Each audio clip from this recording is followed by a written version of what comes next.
अरे साला तुम ये पगार बढ़ाओ, पगार बढ़ाओ, पगार बढ़ाओ। इतना सा पैसे में घर नहीं चलता है, ईमान कैसा चलेगा?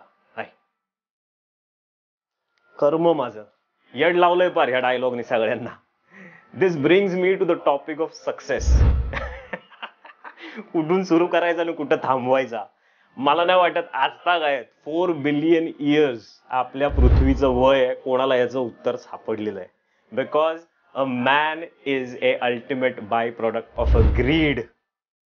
जोपर्यंत ही वासना ही ग्रीड संपणार नाहीये तोपर्यंत सक्सेसचं डेफिनेशन आपल्याला सापडणार नाहीये. याच्यावर माझ्याकडे उत्तम उत्तर पण आहे जे मी शेवटी देणार आहे, पण तत्पूर्वी अगदीच समजून घेणं खूप गरजेचं आहे. जे तुम्ही करताय अगदीच सगळ्या इच्छा आकांक्षा असाव्या.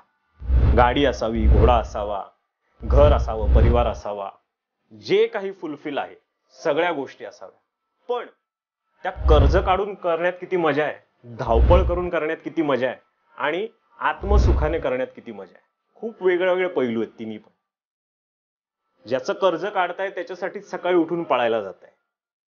ज्यांच्यासाठी काढताय त्यांच्याशीच कनेक्शन तुटतंय.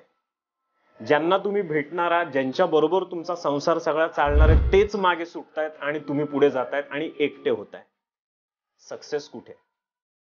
सक्सेस नुसतं पेपरवर आहे, सक्सेस तुमच्या मनात आहे आणि सक्सेस फक्त दाखवण्यापुरती यूज होत आहे. जेव्हा मी घरी परत येतोय, परत तेच वाद आहेत, तीच भांडणं आहेत, तीच कन्फ्युजन्स आहेत. मी तुमच्यासाठी करतोय, मग हे कोणासाठी करतोय? This is a blame game. This is not a success. आणि कुठलंही कृत्य आपल्या लोकांसाठी मनापासून केलं असेल तर त्याला प्रेम म्हणतात, त्याला सक्सेस नाही म्हणत. जर तुम्ही व्यवस्थित जेवताय, जर तुम्ही उत्तम कपडे घालताय, तुम्ही चांगल्या घरात राहताय, तुम्ही ऑलरेडी सक्सेसफुल आहात.